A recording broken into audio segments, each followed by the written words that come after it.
नमस्कार दोस्तों, संकल्प मैथ क्लासेस में आपका स्वागत है। हम कर रहे हैं यूपी टेट स्पेशल और यूपी टेट स्पेशल में हमने अभी अंक और संख्याएं समाप्त करी हैं।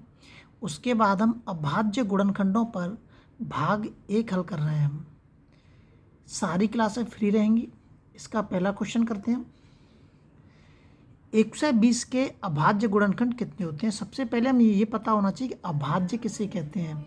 अभाज्य का मतलब होता है कि ऐसी संख्या जिसमें केवल स्वतः से ही भाग जाए और 1 से भाग जाए। मतलब ऐसी संख्या जिसमें केवल स्वतः से और 1 से, ऐसी संख्या जिसमें स्वतः से और 1 से, केवल 1 से ही भाग जाए, उसे हम क्या कहते हैं? उसे कहते हैं हम अभाज्य संख्या।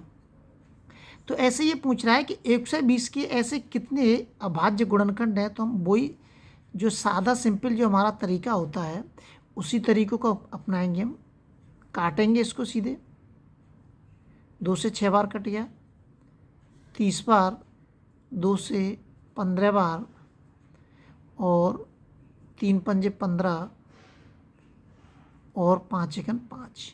अब देखिए जितनी भी यहाँ पे ये संख्या दे रखी है सब अभाज्य है। 2 भी अभाज्य होती है, 3 भी अभाज्य है और 5 भी अभाज्य है। तो हम इनकी टोटल गिनती कर लेंगे, 1 2 3 4 5। तो टोटल संख्या कितनी हो जाएंगी? 5 हो जाएंगी। हमारी टोटल अभाज्य संख्या है। अगला सवाल देखते हैं। अगला जो सवाल दे रखा है ये कह रहा है, देखिए इसी पे आधारित मैं सब वो एक नंबर पे आधारित मैं बता देता हूँ कि टोटल कितने टाइप से सवाल आ सकता है। अब ये कह रहा है कि 120 के गुणनखंड कितने हैं? 120 के गुणनखंड कितने? अभी हमने 120 को काटा था, 120 को अभी हमने काटा था।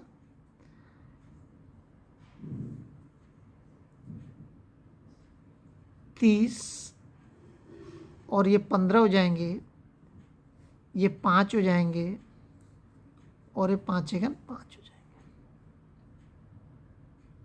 5 से काट देते हैं इसको। हाँ, वो एक ही बात पड़ेगी, वो तो कैश भी कर लीजिए। हाँ, एक ही बात पड़ेगी। 5 से काटेंगे फिर भी 3 आएगा, वो तो 5 3 15 और 3 एकम 3। तो देखिए इसके अभी हमने निकाले थे, तो इसमें क्या, अब इसके टोटल 120 में ऐसी कितनी संख्या है जिसमें 120 में भाग जा सकता है? 120 में कितनी संख्याओं से भाग जा सकता है ये पूछ रहा है वो। तो देखिए 1 2 3 है, तो मैंने यहाँ पे लिख दूंगा 2 क्यू। ये कितने लिख रहे हैं? 3। केवल 3, केवल एक ही अंक है 3 का, तो एक ही अंक है तो केवल एक ही आ जाएगा। 5 का भी एक अंक है तो 5 का भी एक। ये क्या है? ये घात है हमारी। ये 3 अंक थे इसलिए मैंने ऊपर 3 लिख दिए। ये एक ही अंक है इसलिए ऊपर 1 लिख दिया। ये 5 है इसलिए केवल 1 लिख दिया। लेकिन अब आपको इसमें एक ध्यान रखना है, जब कभी भी वो गुणनखंडों की संख्या पूछे कि कितने गुणनखंड हैं या इसके गुणनखंडों की कुल संख्या कितनी है, तो आपको इसी मेथड से सवाल हल करना है। अब क्या करेंगे, इसकी जो घात हैं इन घातों में हम एक एक अपनी तरफ से हम जोड़ देंगे। क्या करेंगे? एक एक अपनी तरफ से जोड़ देंगे। जो घात जो दिख रही है हमें, एक एक जोड़ दिया हमने अपनी तरफ से। अब ये 3 और 1 कितने हो गए? 4 हो गया। 1 और 1 2 हो गया और 1 और 1 2 हो गया। अब इनका ये घात लिख दिए मैंने नीचे। अब इनका गुणा कर दीजिए। 4 दूनी 8 और 8 दूनी 16। तो इसके टोटल गुणनखंडों की जो संख्या होगी वो कितनी होगी? 16 होगी। ध्यान रखना है, जब कभी भी गुणनखंडों की संख्या पूछे तो आपको इस तरीके से सवाल हल करना है। अगर वो अब पूछता है, आगे कहता है कि 120 के सभी गुणनखंडों का योग। अब वो पूछ रहा है कि जैसे कि 16 गुणनखंड हैं इसके, तो इन 16 गुणनखंडों को जोड़ेंगे तो कितना आएगा, ये पूछ रहा है अब वो।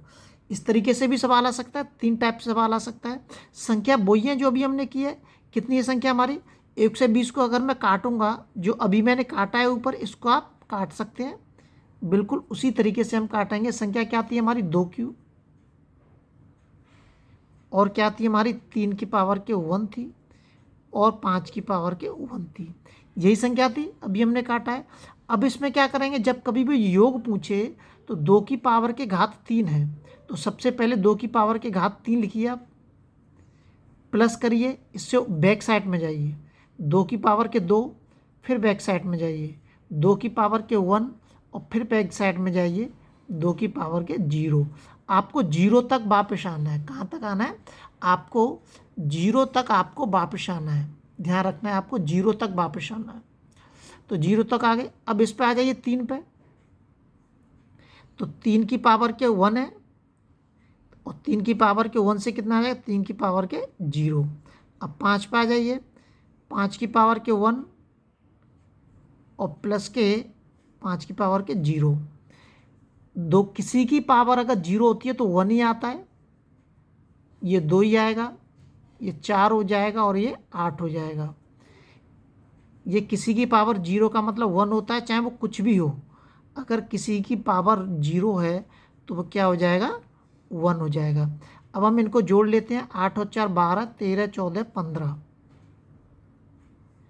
इंटू 3 और 1 कितने हो गए? 4 हो गए, 5 और 1 6 हो गए। अब आप इनका गुणा कर दीजिए सबका।